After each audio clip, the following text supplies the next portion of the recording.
Hi and welcome along to the All Guns Blazing podcast with my man DT. Surely, with it being Christmas, you would have been behaving now. Yeah, I'm behaving. Season of goodwill and all that, you've been behaving yourself. I'm always behaving.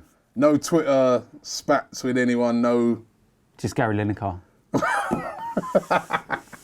All right, what's happening with Gary Lineker now? No, I put a comment out at the weekend just saying that I hope that they don't just gloss over the Harry Kane and Dele Alli tackles at the Man City game. Oh gosh, those were terrible. Yeah, because, you know, obviously they both got away with... They should both have been sent off. You know, from being sent off. Both straight reds. And I didn't want, just because they were yellow cards, I didn't want anyone to... Because if that was an Arsenal player, that was Granit Xhaka, they would have deported him. Do you know what I mean? So I just put a tweet up very nicely to say, I hope you don't brush it under the carpet and whatnot.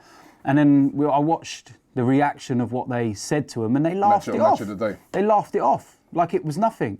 And so I tweeted him again to say, can you explain why, you're all laughing it off like it's nothing? That could have ended his career. That could have been another Eduardo Aaron Ramsey on the De Bruyne. The Harry Kane one, I don't think it was malicious like he intended to do it. It's still a red. He was late, but you could tell by his reaction as well. He didn't mean it, and he realised, look, I've got out of jail with this one. But so in that sense, but the Dele Alli one, as far as I'm concerned, that was malicious. It was intentional, and he went to hurt him. And then Gary replied to me saying about how, the guys in the studio have played the game and they believe that, it's not intended. And I'm like, hold on a minute, what? So that's not the point. Yeah, it's not about... It's not that, but that's not also the point. But you're basically saying unless you've played the game professionally, you don't know what a tackle is. And to be fair, everyone in the comment section were just hammering him. Yeah, that is the thing about some of these ex-footballers and footballers. They're like... They feel they're privileged. You never played the game, which is true. We haven't played the game. And there are certain things that can happen during a game that maybe as fans... we don't understand. That is true. They have played the game week in, week out since they were little kids, right? So, but there's certain things like that. It doesn't matter whether it was intentional or not. This is what drives me nuts sometimes about some of these pundits. And then when they come out and say things like, have you played the game and that, it's not a matter of played the game. It's the rules. Yeah. The rules state when you go over the ball like that and you catch somebody with a dangerous... It's a dangerous tackle, right? Whether you meant it or not, it's dangerous. It could have broke the player's leg. It's a red card. And that is where sometimes I think the punditry sometimes on TV falls down because they are talking about it and referring to it like when they played. Yeah. The rules have changed since then. Yeah. The rules now state if it's a dangerous tackle that endangers the player, it's a red card, simple as. So don't bother to say about playing the game. Rules are rules, it's off ironic. you go. It's ironic you said that because one of the comments Gary made in his tweets was that in his day, there was far worse and he's been on the receiving end. Yeah, that is true. But it's changed. It's changed. It's the different rules now. You know what I mean? And this, I say, it drives me mad. A lot of times I see, especially pundits of the older generation on TV, and they are talking about it as if when they played. And it's you can refer to when you played and say, well, in my day, we would have just played on. However, the rules have changed and that's a red. And you wonder why these pundits are becoming a dying breed and why people are not taking much notice of them. And why fan channels, for example, are getting bigger. Because Gary Lineker's a good pundit. No, I've got no problem with him. My issue was the fact that he tried saying, is this an Arsenal-Tottenham agenda sort of thing. It's nothing to do with that. I'm unlucky enough to have witnessed 2 horrific injuries as an Arsenal fan. Eduardo, that injury ruined his career. He still went on to play, but that finished him. Aaron Ramsey's been lucky enough to come back and... Mind you did mention it because he was a Tottenham player, didn't you? No, because, Robbie, I wouldn't care who done that. Even if that was an Arsenal player, I would have said, we got lucky to get away with that. But you wouldn't have asked him to look into it? No, because at the end of the day, because the problem is as well, is that there seems to be this big media loving with Tottenham players.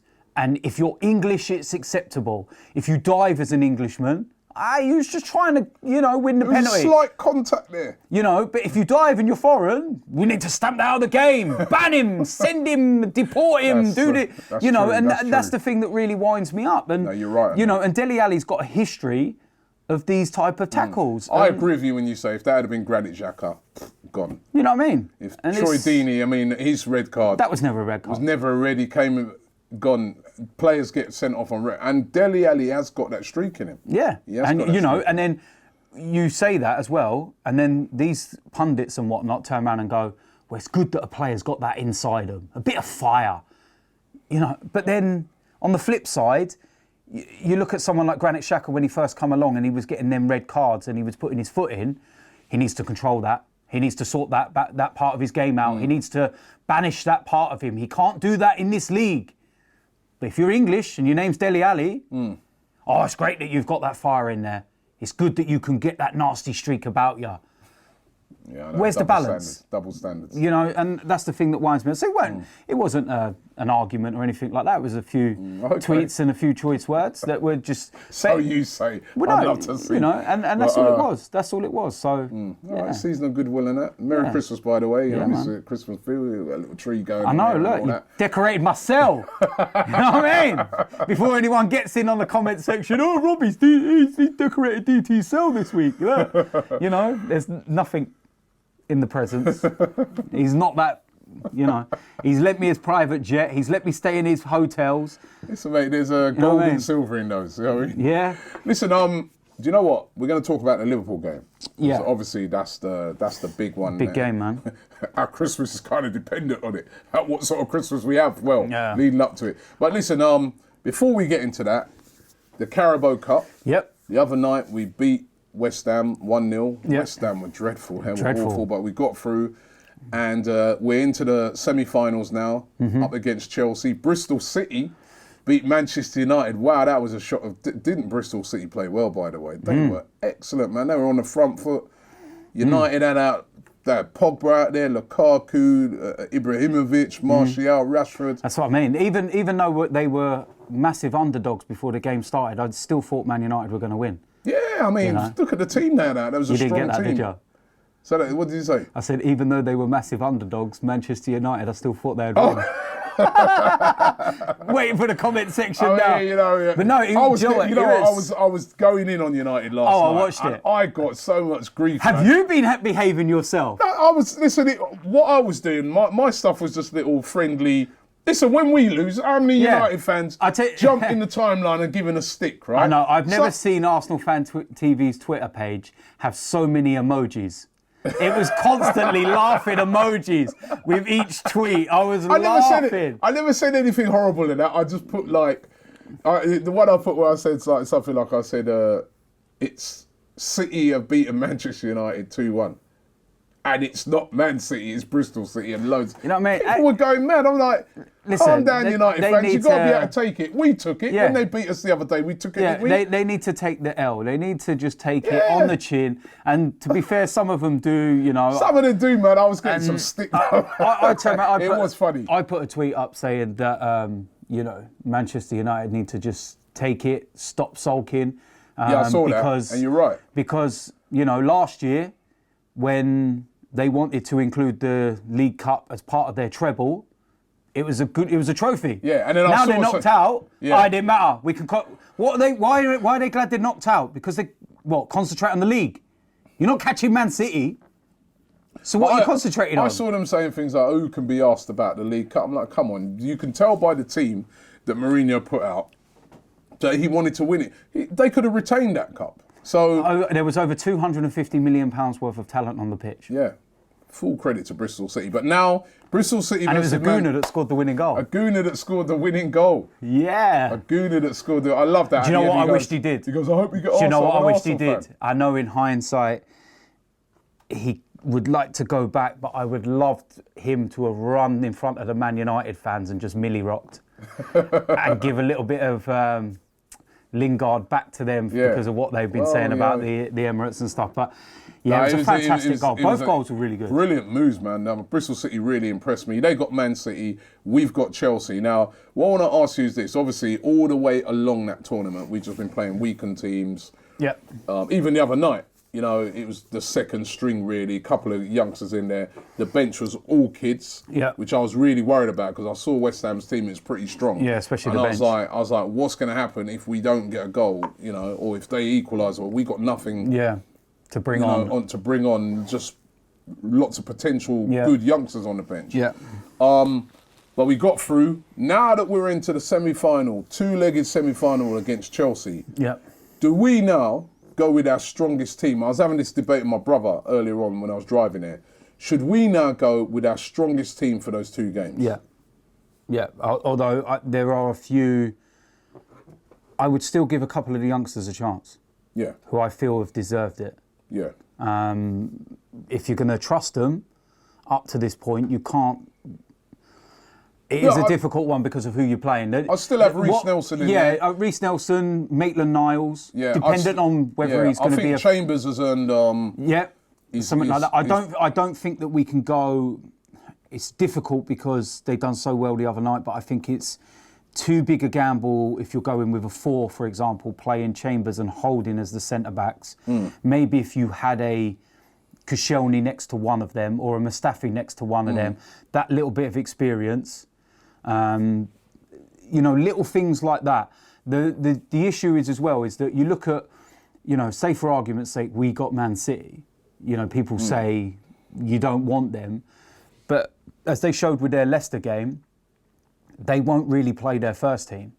They're very much like what we are, which is giving the youth and the reserves a chance. And I don't think that they would change that because of, Chelsea brought in a couple of youngsters into their team as well. They brought a couple, but Chelsea's squad is quite thin. Yeah, and it's still a very strong... Yeah, that's the thing. We all know Chelsea don't give chance to youngsters. That's all down to Mourinho, that is. I wouldn't blame Conte so much for that. But because their squad is so thin, it's pretty much the strong lineup from the beginning, so they haven't got that luxury of changing. Well, they have. They've got excellent youngsters. I know, but they don't use them, and they're not. And they haven't thrown them in. They haven't used them already, so they're not going to randomly just turn around in the semi and go. So you go. I'd go strong. Would you play Mesut and Alexis and people like that in those games? It's a difficult one. I think it's good that we've got the away leg first. That's definitely one. With the first leg, I'd be tempted to strengthen it up, give some of the other players a chance and load the bench as well. And then you kind of got the opportunity to see what it's like going into the second leg. Will Wenger do that though? Will he play? What do you think he'll do?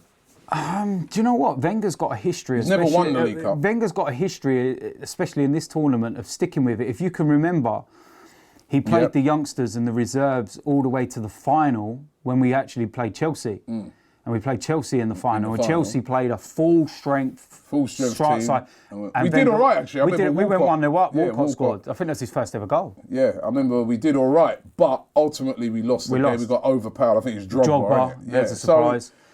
So, why not go now? Now that you're in the semi-final, chance to win a final. We ain't having a great season at the moment. Chance to win a final. Why not go? Let's go for it. Let's go with the strongest team. We ain't going to win the league. Well, yeah, that's the thing. So and even I'm starting to question now a lot of this resting of players because we're not in the Champions League, right? So and even the team we got in the next round of the Europa, we should be able to overcome them without playing our strongest team. So why not go, for those few weeks in the end of January, February, why not go full pelt? Yeah, and the fact it is a big game, it is Chelsea. The fans will be up for this one. We'll have loads of fans there. Well, you've got to think I don't know how much they're going to give us because Chelsea's quite a small stadium, in not disrespecting, but in relation to, the size of Arsenal's and Manchester United's and whatnot. We already know if we was playing at Old Trafford or Man City's, we'd get 9,000 to 10,000 because of the allocation. But with Stamford Bridge only being about 40,000, I think we'll probably only get about 6,000, something like that. So we'll take up that whole away end, whereas we normally get half of it. So we're going to have a massive following on that day.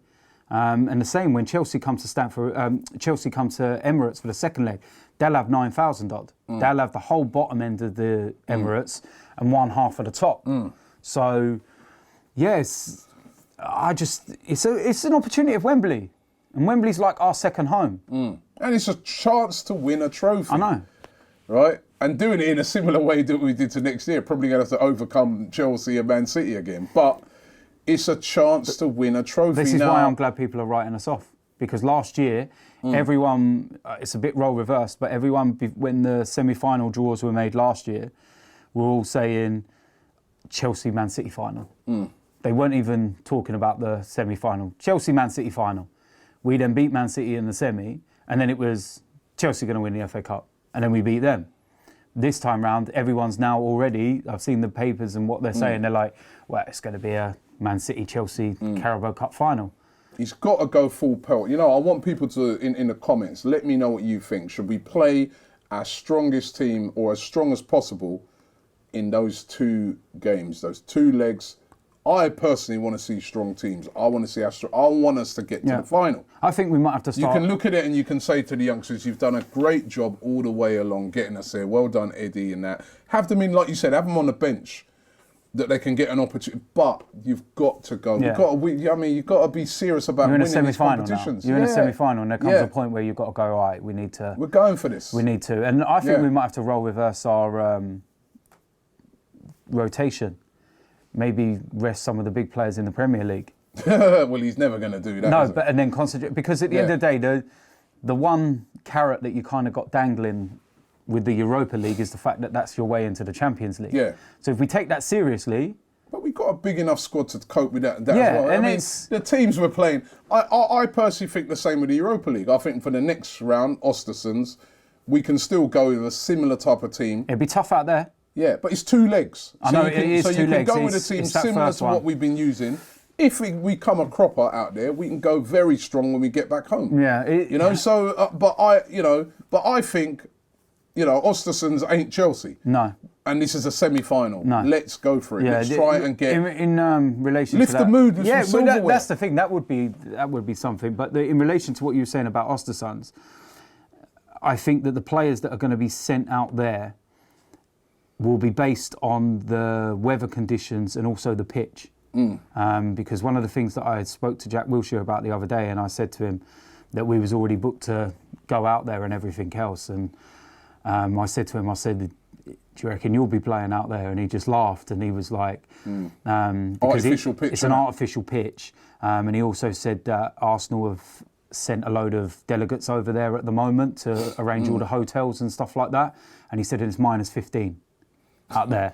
So I'm thinking to myself, with the cold weather, players that have got a history of muscle injuries, it's not an dip Danny Welbeck's, Jack Wilshere's, these type of players. If you remember, when we played Sutton United, he refused to play Danny Welbeck. Yeah. Because of the 3G pitch. Yeah, that's true. That's a great point. And all that. So you look at that and you think, yeah, that's the kind of game where you say, you know what, you've got a history of muscle injuries, Aaron Ramsey's, players like that, going to leave you at home. Yeah, mind you, man, it won't be easy out there. Sometimes we overthink that as well. I know. But then 3G pitches are not good. Don't get me started on 3G pitches, because they're responsible for my son's broken leg. I don't like them at all. Players train on those things all the time. So even that sometimes, when you get it into your head, it's a 3G pitch, go and play football, man. They are dangerous. They're not great. They're not great, man. The amount of players that, since what happened to Kieran, the amount of people that I've spoke to that have done similar injuries on those pitches. There's a lot of people who've done injuries on normal pitches as well. I know, but it's just that they don't give way. That's the thing, and that's where, your foot plants and sticks, and people that are even wearing 3G boots. My boy had boots on that were designed for 3G, but when his leg planted, it never gave way. Where if that was grass, it would have gave way, and he wouldn't have had the injury that he's had. I want to hear from people. Should we go with a strong team for that? Listen, let's get into it. Yeah. The big one. Liverpool. Arsenal versus Liverpool. First of all, I've got a big question for you. Will you be giving a big welcome back to the returning kid, Oxlade-Chamberlain? Nope. Will you be booing him? Yep. Will you be slagging him off? Yep. I'll be calling him a Teenage Mutant Ninja Turtle. You name it. You used to love Ox? Used to. I used to love my ex. Do you know what I mean? Jesus. All things come to an end. Do you know what I mean? he's not going to get a good welcome back, is he? No, he ain't. He's going to get a very, very hostile. Yeah, it'd be very cold, like the weather. There's no Christmas cheer. There's a guy that sits next to me. He's the nicest guy you can think of. And I said to him, when Ox comes, he goes, Ox. He goes, you wait till he comes back. He goes, every time he touches the ball, I was like, wow, if he's even saying that. Yeah, he is. He's going to get a lot of stickers. It was because of the way things panned out towards the end. Do you reckon he knew he was going to Liverpool already? Easily. You're telling me that when he played against Liverpool in that game before he left, he didn't know? He knew. Do you think he didn't randomly wake up on transfer deadline day or the day before transfer deadline day and go, I'm going to Liverpool. Yep, you know what? And it was Chelsea first, because it was Chelsea that was accepted. And it was him that refused it. And so you don't randomly wake went up. for less money. Yeah, you don't randomly wake up and go, nah, do you know what? You don't make that bigger decision to say no to Chelsea, who at that time, they're defending champions. Let's be real, they've got more chance of winning a trophy than Liverpool, with all due respect. So you don't just randomly make that decision off the cuff and go, nah, you know what, I'm going to go to Liverpool and for less money. That was in his mind from a long time. So he played against Liverpool. You only have to look at Mane's goal. Mane's goal, when he run through and he come at the angle and the way Ox just literally slowed right down before he took the shot. No effort, You're not saying no attempt. Deliberately. Go and watch the goal again. I ask everyone to go and watch the second goal from Mane when he comes in on that left-hand side and Oxlade-Chamberlain's tracking him. And then as Mane gets to the box and opens his body to bend it in, Oxlade-Chamberlain doesn't do anything. He just slows down, resigned, like, go on, mate, have the shot. There's no attempt. There's no tracking. There's nothing at all. And when funny enough, I was chatting to a guy from Redmond TV, and he said to me, he's going, one of the good things we've liked about Ox is he's always been tracking back and... Do you know what I mean? So at the end of the day, he's going to get it. Do we miss him? No. We got Bellerin that crosses balls that hit the boxes. Do you know what I mean? That's the other thing. He's been putting in some good crosses for Liverpool. Not for us, he didn't. Every now and then, whoopie-doo. Well done. He's had one good game where he got man of the match. 2 good games. What, in 4 months? That's just like his career at Arsenal. 1 or 2 good games in a couple of months. He had a great end to the season last year. And I said that, he's been playing really well and, I wouldn't want to see him leave because of the way he stepped up. But then when you watch the way that he conducted himself before he left, you think of the comments that were made over the management side of things. In many ways he kind of mirrors what we think about Arsene Wenger. But you shouldn't be coming out and making those kind of comments for someone that has looked after you for that long. And what the club's done for him, the club, because him making them kind of comments disrespects us as fans as well. He's hurting us. And we've done nothing wrong to him. We supported him. And all the times that he was injured and he was out, still getting paid massive amounts of money, and the fans still always stuck by him. And it's... He always used to be like a fan's favourite, because one of the things I always used to like about Ox is that no matter what the result, he'd always come over to the fans. And he'd apologise. And that's what kind of stuck with me last season, why I was really appreciating him, because when things were bad, when we were losing at Crystal Palace and all that kind of stuff, he'd come over and he was apologising to the fans. He took the abuse that was coming their way, where some others like Bellerin and stuff went in their shell, and I don't think they've ever really recovered from that. So shouldn't we cut him a bit of slack? No. No. You made your bed, lay in it. I'm saying though, right? He's a professional footballer at the end of the day. He wants what's best for his career. Yeah. He felt that at Arsenal, he was stagnating a bit. You've gone to a club that's not won a trophy in how many years? Not won a league title in how many years? Maybe he's looking at it, DT, and he's saying to himself... No, maybe he's looking at it and going, I've got a manager that gives me a hug. Oh. But he's looking at it and he's... Come here, Jurgen. I ain't played well today. Can I have a cuddle? Yeah. Do you know what I mean? What? Do you know what I mean? Nah, man. What is he saying, right? You've got a club. If we're being honest right now, one club seems to be on the up, playing great football, attacking. You can say that, but how many points are they ahead of us? 1. Exactly. So if we win, but this is what I'm saying. You say all these things, and yes, Liverpool's attack is amazing. I'm just talking from a professional's point of view. I know, but from a one professional club view, is on the up. It's exciting there.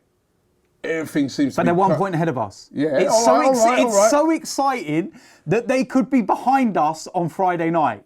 But at the moment, they're ahead of us. They're in the Champions League. It's exciting. Then you look at another club at the moment. It's not exciting. But we're Fans 1 are point moaning. behind. The players have got loaded, want to leave. And that he might have just said to himself, professionally. And you got to say, he must have done it for professional reasons because he's taken... a drop in money, he could have went to Chelsea. He just says, you know what, I need to move on. Maybe what Walcott should be doing. I reckon I need to move on. I reckon he was probably pushed by his missus.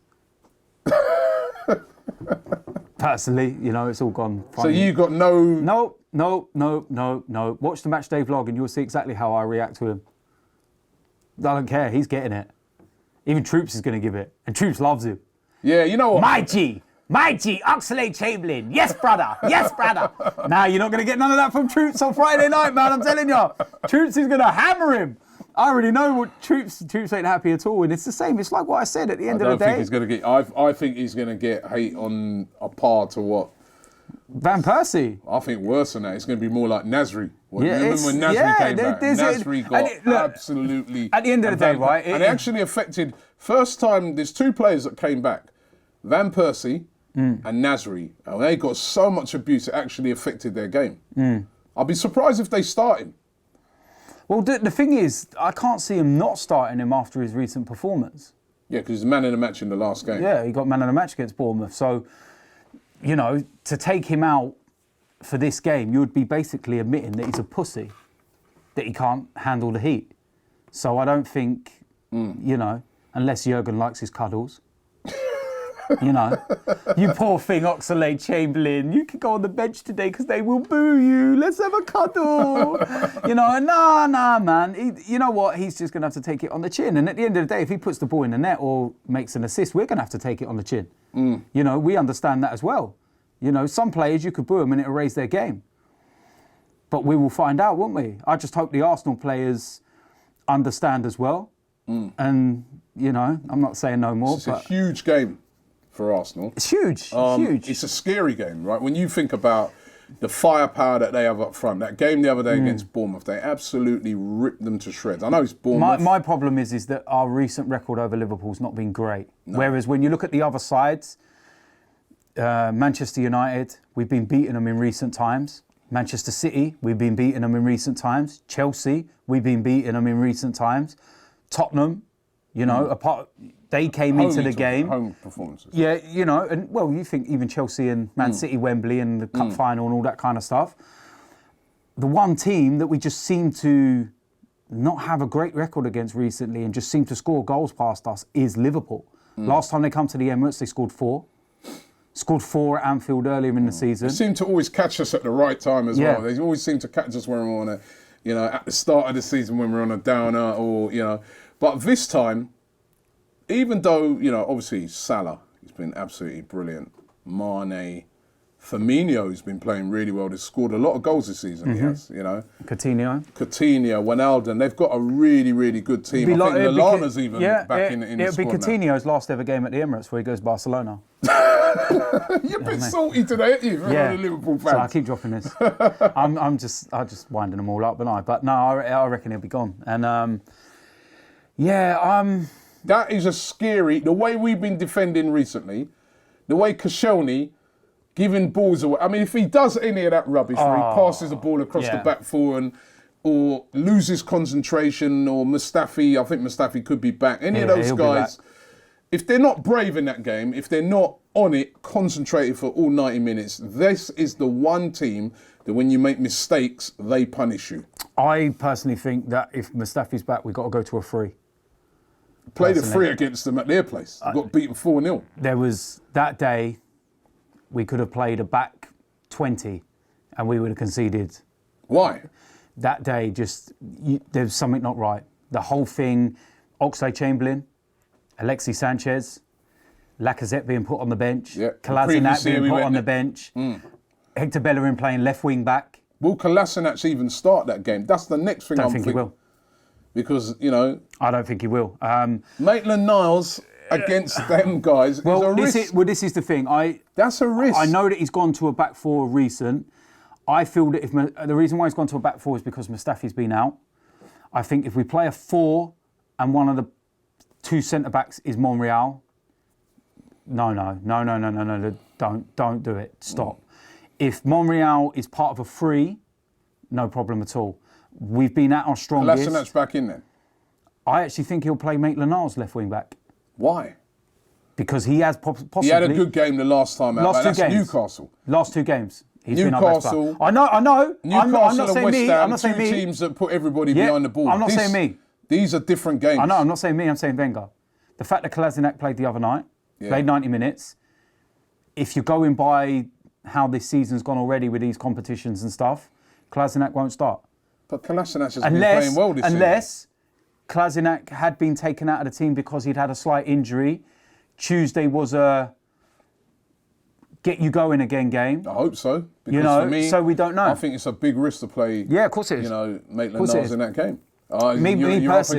Me personally, I'd take Bellerin out of right back. What, bring in Punditry? Yep. I would. Be a big call. Big call, but what's Bellerin been doing? It's been doing nothing. Xhaka? Does he deserve to start in that game, or would you... I'm looking at the options. Do you know what? Coquelin, who didn't do too bad the other night, or even El Neni, who didn't do too bad the other night. Do you know what? I'd be more tempted to take Xhaka out and put Maitland-Niles in there, in his preferred position. I would be. Why not? It's a big game. I know it's a big game. I know it's a big game, but at the end of the day, you've got to look at the moment. Do you put someone in there that's young, fresh, no fear, will run at Liverpool, will run at their defence? If he's playing like Xhaka's position, he's going to have to be disciplined. But then maybe Jack will be the one that drops back and is more disciplined from the experience. And he has played that role with England and played it well. So I'm not paid £10 million a year to make this decision. Wenger is. I'm just throwing in a few little options as to what maybe happen. You know, it's a weird one. I mean, we've got to defend. In that game, we've got to be disciplined in defence. Mm-hmm. I want us to be on the front foot. I don't want us to We've got to be like we were against Tottenham. We can't be defensive in the game. No. We've got to come out. We're at home. Yeah. Come out. But be disciplined. On the front foot. I want to see players tracking back when they lose the ball. I want to see players closing down. I didn't see any closing down. Prime example's Tottenham. Exactly. That's the model. That's the model you want. That one there. Or the 70 minutes of the Manchester United game after we conceded. It takes a lot of bravery to play like that. Yeah, especially with their attack. And a lot of discipline. Because they're quick. If you lose the ball, they'll go like that and they'll straight and that's what I'm saying. Yeah, I mean, you can lose the ball once against Liverpool and they're up the other end. Yeah. And that's the thing. We've got to dominate the midfield. We've got to dominate the midfield. This is possibly Jack Wilshere's biggest game of the season. It is. And I spoke to him about it the other day and this game in particular. And because, you know, he's got his chance in the Premier League now. He's going against Liverpool, so it's another one of the big sides. And he's going to be going up head-to-head against someone that's taking his place in the England team, Jordan Henderson, Liverpool's captain. And if he bosses him and does what he has to do, Gareth Southgate can't keep ignoring him. I actually think that this is the game that if he puts in a top-class performance, can get him back into that England squad. Because all eyes are on this game. It's the biggest game of the Christmas period. All eyes are on it. Friday night is standalone game. Everybody is going to be looking at this game around the world. If Jack Wilshere goes out there and stamps his authority on this game, he cannot be ignored for the England squad. And he can't be ignored by Wenger any longer. Well, Wenger's not ignoring him now. I feel that he's got no choice because Ramsey being injured. You know, but it's also down to Jack to put the performances in. And in the last couple of games, he's been one of the bright sparks. Even you think of the West Ham game. You talk of players that stood out. His is the first name that you think of. You look at the Newcastle game, not the greatest of games, but who's one of the standout players you think about? Jack Wilshere. He looks hungry out there, doesn't he? He looks like... Yeah, he's the sort of guy who put a tackle in on Ox. Yeah, and... you know what I mean? And, you know... I'm saying no more. But it's... you know, at the end of the day, this is one of the things, and it was, you know, the best thing about talking to him the other night, and I know I say it, but... you know, people saw the bit that I showed on camera, and we were talking for about 15 minutes, 10, 15 minutes off camera. And the best thing about Jack Wilshere is that he's very open in the way he will talk to you. And he will talk to you just like me and you are now. There's no barrier type of thing. He's relaxed. He's kind of, you've interviewed him, and he's a very he's a lovely guy. Relaxed kind of, and when he feels relaxed, he kind of opens up. And I spoke to him, and I had a bit of a joke with him about the picture of him throwing the shirt at Burnley and how ripped he was. And I said, you know, I said, this not, you know, a man looking at another man's body. Here we go. Ooh. You know, but I was like, he's got a crush on Jack Wilshere. I go, seriously, I goes, in all your time here at Arsenal, I ain't seen you physically look the way you look right now. It's like he's seriously gone away in the summer, thought about what he wants. You know, you're just coming back from loan from Bournemouth. Do you want to be at Arsenal anymore? I told him straight, I said, I didn't think you wanted to be here anymore. I felt that if you weren't going to be a part of this club and you didn't want to be here, we should sell you. Because that's how it looked. He never spoke about the club, never tweeted about the club, never talked about the club. Looked like he fell out of love with the club. So, and then something's happened during the summer that's made him more connected to the club again and made him fall back in love with the club. Relight that fire. Do you know what I mean? I sound like I take that single. You know? But do you know what I mean? He's like, you know, something's put fire in his belly again. And it seems like the old Jack Wilshere again. And then on top of that, he's worked extremely hard to build himself up to be where he is now. And I watch him now, and I'm now at a point, touch wood, where, you know, you're watching him go into tackles now. And he's flying in. And I'm not sitting there going, oh, no, oh, I'm cool about it. I'm like, yeah. Because he gets straight up. Whereas before he'd be like, oh. As soon as you see him hold something, oh, no. Now it's the other player on the floor holding something.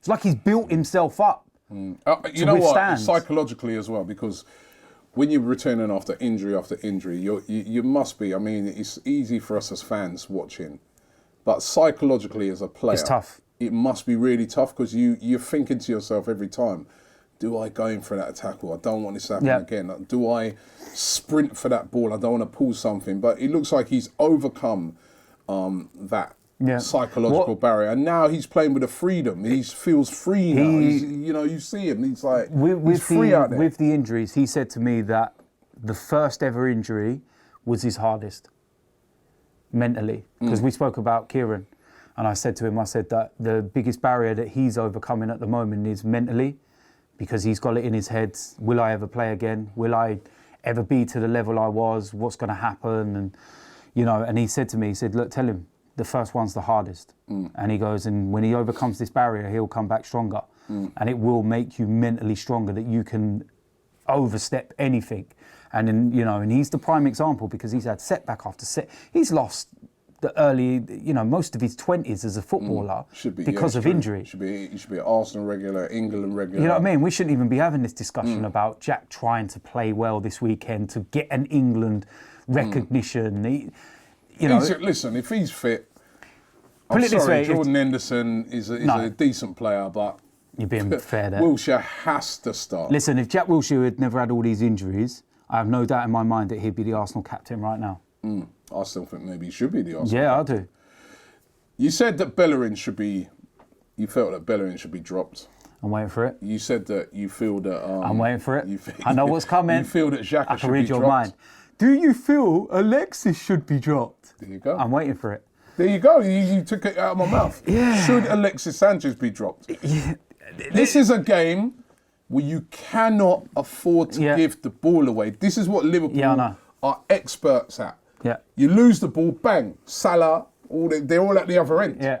Within seconds, they're gone. Yeah. I know. Alexis Sanchez, game after game after game, and giving the ball away. Should he be dropped for this game? I said to you in my last interview, didn't I? And I said, I don't know why he keeps getting selected at the moment, because he's playing so poorly. And I feel what gets him selected is that he can play poorly for 89 minutes and then he can change the game and win us it. And I feel that that's what's getting him the vote at the moment. Also, I feel that maybe Arsenal's playing him to keep him happy.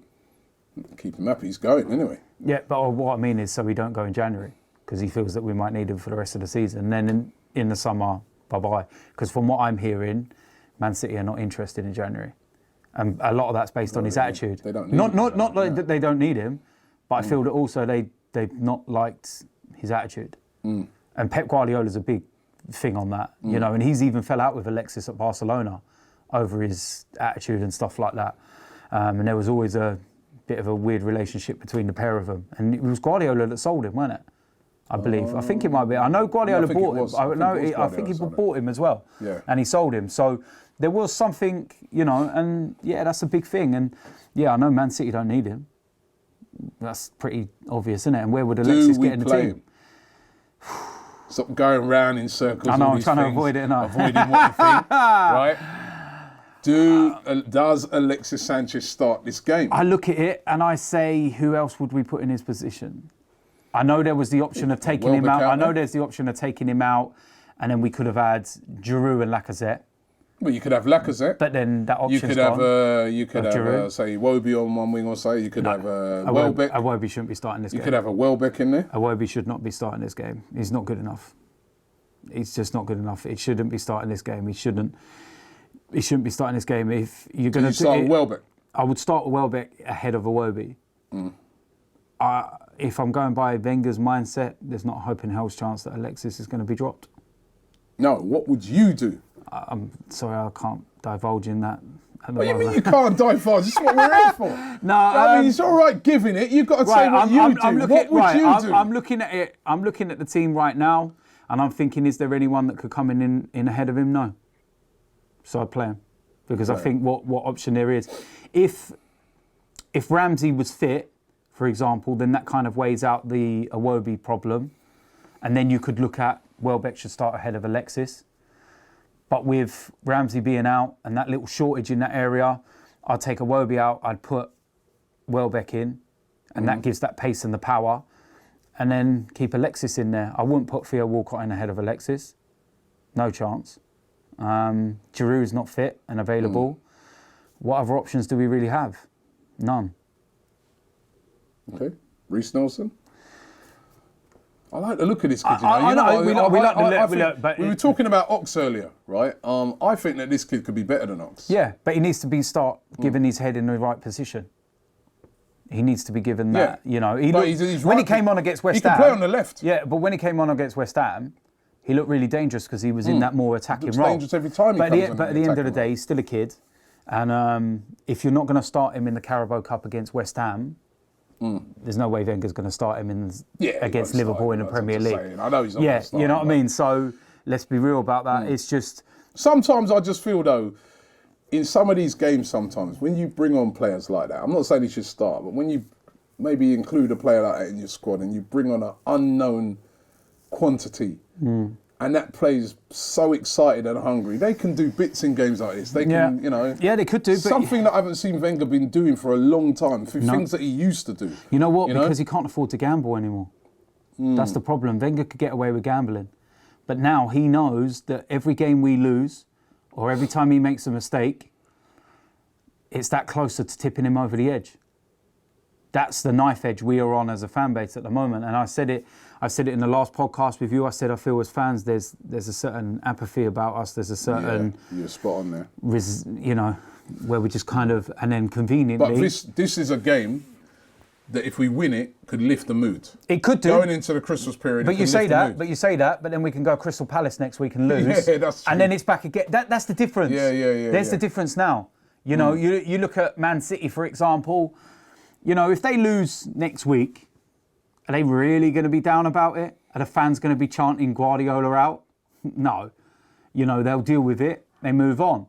But with us, that's where we are. You know, we've gone from... There's a real apathy around the place. And I said that to you. And then conveniently, we done that with the podcast. And then a well-known newspaper started reporting it, that he feels that there's a apathy within the fan base and that even some of the leaders of the Wenger out brigade... And I was like, been watching someone's podcast, have we? Yeah, thanks for watching. You know who you are. And but that's what it feels like. I said to you as well, I've got people left, right and centre saying, bring the banner and do this and that. And I'm just sitting there and I'm like, nah. I said, no. I said, because you know what? We kicked and screamed and fought and everything last year, and we done everything we could to get our voices heard, and we confronting people that wanted to spit at us and fight us and protest against us. We had, people, a small group of people that would bring in a banner that was, supporting Wenger, and so much went on last year. He got a new contract. We're watching the results this year. Nothing's changed, Robbie. If anything, we got worse. We've got less points at this stage than we did last year. We got less points at this stage than we did 2 years ago. We're going backwards every year. And what covers the cracks are cups. That's what's covering cracks at the moment.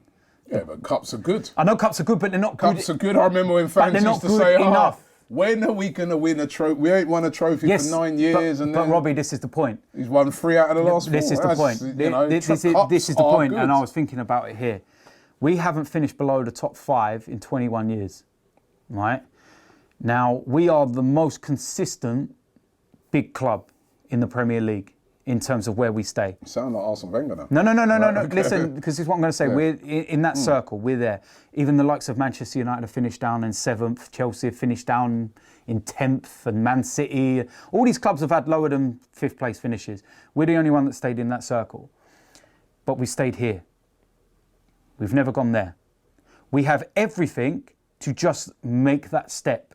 And the problem is, as fans, there's only so long that you can sit and watch yourself stay there and go, nah. When are we going to make average? When are we going to make that step? It's not like we're trying to build a team from like Chelsea and Man City. They had to build. Sorry, need to knock your presents over. Man City and Chelsea had to build from the bottom and work their way up. We're already there. We just need to take one more step. I think with Arsenal, but we don't. I think with Arsenal, I've said it over the years, right? Until we Wenger's come out of our comfort zone, which is there's several things that make the way the clubs run just in a comfortable manner. Yeah. The manager's comfortable. Yeah. He knows that he's not going to get sacked. He knows that the demands are not him. The players seem comfortable. They doesn't seem. I was saying the other day, our defence, right? I did a comparison of our defence in recent games and Man City's defence, right? And I'm like, Hector Bellerin and Walker, if Bellerin is on top form on his game, is he any worse than Walker? If anything, you could argue he's a better player than Walker when he's totally on his game. Koscielny, right, in comparison to Otamendi, I'd say Koscielny's a better player when he's playing at his best and Otamendi's playing at his best, right? Mustafi and Mangala, I'd say Mustafi is a better player than Mangala, right? When he's playing at his tops and Mangala's playing at his tops. And Nacho Monreal and Fabian Delph. That's their back 4. Delph's not even a left back. No. Look how they're playing. Look how they're managed. Look, the best has been brought out of them. And I think that is... by the manager. And I think that is because they know, those players, that if they don't perform, they're gone. Yeah. They're getting it. If they don't perform for every single minute of that 90 minutes, you see Pep, he's there patrolling. If they don't play, listen, mistakes can happen. But if you go in game after game making stupid mistakes and that, you're out of the team. Yeah. It doesn't matter who you are. He's done it with Aguero. He said, yeah, fair enough, he's scoring goals, but you're not tracking back. You're not working hard enough for the team. Those players know that every single game for all 90 minutes, they've got to be switched on and give everything and play to how he's instructed them to play. Yeah. I don't think that's the case in our team. No. There's players there that know they can, professionally they're trying their best, but they know that if they do make a mistake, they'll be back in next week. Yeah. And I think that's everything about Arsenal's setup is comfortable. And you know what else is comfortable? Stadium, comfortable manager, comfortable board, right? Comfortable owner who sits at the abroad. Players. Right? Everything is just comfortable. And do you know what else is comfortable? Comfortable position that, you like you said, you're always there or thereabouts and you never really... The only way we're going to take that next step is the comfort needs to be removed. And right? Things need to get a bit uncomfortable, or people need to step out of their comfort zone into an area that's going to truly challenge them, and that is what will take us to the next step. The one thing you missed out about comfort, the fans. There are fans that are comfortable. They're happy with top 4. Yeah. Well, I don't think. No. I don't think believe fans. me, I don't there are think fans that. that are I think we're seeing this season that even fans are not comfortable, but they're just. I know, I've They're seen just plenty of voting fans. with their feet and they're not turning up and they can't I know, be but there arsed. are a lot of fans that are sitting there and they're forgetting we're But we 19 points behind Man City. You know they're what, to going, be fair, you're we're right. only this many points behind second. Yeah. I'm like, you forgot about first. Yeah. Did you forget about that? You're right. So even us as fans, our expectations have been moved. So we go to away games now against Crystal Palace and we're like, if we get a point, that's a decent result. Yeah. Whereas, back in the day you went to Palace, there's no guarantee you're going to beat Palace, but you're going there thinking, we're Arsenal, man. Where's the badge gone? Yeah, they move it around. We're Arsenal, right? And, we're supposed to smash these lot 3-0. That's how we used to go to those games. Yeah, of course. We're going to Burnley, we're going to Palace, And you're we're like, going there and we're like, you know what? As you're driving up there, you're like, I'll ring you up and go, DT, what do you reckon, man? And say, you know what? I reckon we should 2-1. But if we get a 1-1, that's not how we used to go into these games. We used to go into these games. So everything at the moment, something needs to change. Yeah, massively. I know what you think that is. Well, it is. I think that alone, the change of manager won't be enough. No, but it depends what manager you get in. It depends what manager you get in. Let's say, for argument's sake, if Pep Guardiola was our manager now, right, would Hector Bellerin be playing under his current form? No. No, not at all. Would Hector Bellerin's performances then pick up because he's trying to get back in the team? Yes, they would. Yes, or he'd be out. Debuchy would be out. Exactly. And it's it's as simple as that. There's loads of players. I think it's more than a manager. I think even at board level. Oh yeah, board level. If you've got board members now this year saying that we've achieved our we're meeting expectations and we've achieved our targets. Well, sorry. I do also think that there's board members and things going on there that are. We've set our targets too low. Yeah, but I do think what you're saying there. I don't think it's all as rosy in that board. No, it's not rosy in the board. No. But what I'm saying is the expectations there from the owner. Yeah. The owner's not a demanding owner. He's the problem. He's not a demanding owner. He's the main problem because where there are some board members and that below him thinking, this ain't right. We need higher than that. We need to go further. He's comfortable. He's sitting there in America. As I said, I'll never forget it. One time I was in the States and I was chatting to a fan out there and he said to me, what do you think Stan Kroenke's most successful club is? Because he owns all these franchises now in America. Arsenal. And he goes, and I said, was it Colorado? He goes, no, Arsenal, by far. So he's probably sitting there in America thinking, what are they all moaning about? Yeah. What are they going on about in England? So this is what I'm saying. It's all until in 2018, if we're not prepared to step out of the comfortable zone that we're in as players, as fans, as manager, as owners of this club, we will continue to just be mediocre. And it's very sad at the moment to see our club being mediocre. I felt sad the other night looking around, seeing all those empty seats at the Emirates and things that I haven't seen before. £10 a We're ticket. seeing this. £10. That used to be packed. Yeah. League Cup, we could say with pride that in the League Cup, even though we change all our players around, our ground's still always packed, 60,000. Yeah, because fans used to be excited to come and watch the reserves. Yeah. But when you used to come and watch Carlos Vela. Yeah. We had a sellout Emirates when we played Sheffield United and Carlos Vela scored a hat-trick, I believe, and stuff. Yeah. So don't tell me it can't be done. Yeah. Because fans are genuinely Look at the other night. Look at the game, Bate Borisov and those games. Empty. Oh, my God, Bate Borisov. The only highlight of that game for me was that I was in a box. I had the whole road to myself. I mean, I had a whole box to myself. Do you know what I mean? Even the box members ain't turning up and they're in the warmth. That's what I mean. And then I'll tell you what I noticed the other day as well at the Emirates was that when you've obviously got when you come out of your door at the box and there's like the ring you walk round and it's like the box level ring. And I was walking round with troops and we were just looking at the names on all the plaques outside the boxes to see who owned them. And you had Puma and AMG and all this type of stuff and just going along. There were loads of empty boxes where no one owns. No one has them anymore. And I was like... Maybe these are going to be the things, maybe it's going to be the financial thing that's going to shake up this board. That's what I mean, because what are them boxes? 70-odd grand a season? The money's going to be Something down. like that? They're about 70-odd grand a season, aren't they? So you think, you know, I must have counted about 5 boxes that are empty where no one has them. Mind you, there are some boxes that just have the numbers on. No, I even spoke to a steward and I said, what are these ones? And he said, any of these without the anything on the plaques, he said they're empty boxes. They're what's to be sold. And then they had the plaques with just the Arsenal cannon on them. Those are the players that are reserved for players and stuff. And they're more round towards where Wenger sits, that side and in the corner section. And there were loads empty. Go and buy one. I wish I could. Know what I mean? Then we could just sit from a box every week. Maybe I could go in there and fall asleep every week. You know what I mean? There you go. But do you know what I mean? And this is the thing, and it's, yeah. Well, listen, we're going to wrap it up now. Predictions for the game. I can't not predict a win. See, that's it again. But that's your apathy. Heart. It's your heart, innit? That's what I mean. But at home against Liverpool, we always just say, yeah, we're going to win it. Now we're not even... Part of me said, you know what, yeah, like what you're saying, I would take a draw. We're going to win this game.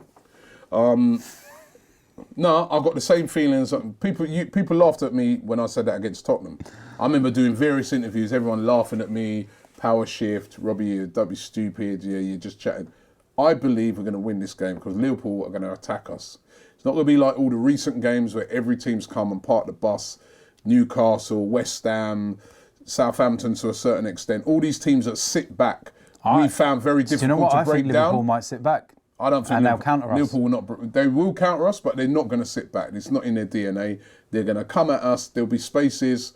I think Lacazette and Alexis are going to turn up in this game. I'm going to go for Arsenal. I think it'll be a high-scoring game, 3-2 to Arsenal. But I do think we're going to win the game. I think we're going to put in another one of those Tottenham performances. You missed out my guy as well. We've won every single game. You missed out someone. Apart from the United one. You missed out someone. Who? The most important player. Jack Wilshere? No. Come on now. Lacazette, I said. No. Alexis? No. Keep going. Iwobi?